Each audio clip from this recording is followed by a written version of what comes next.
Hindi, iba-iba yan. Isa yan. Isa na lang. Ayun, dumiyan eh. Yung binali ko lang yan. Lumabot eh. Muna ba?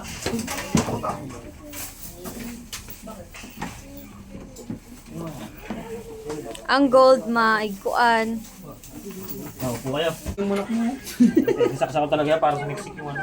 Bakit parang lumiit? This might look like regular dental floss, but it's actually full on a skin kiss built Parang hindi siya na parang tostado na.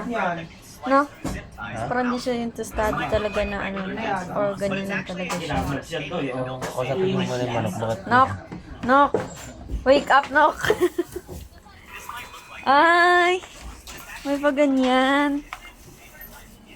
Ano lang halap mo sa akin ngayon? Agis ko kaya. Sa labas na.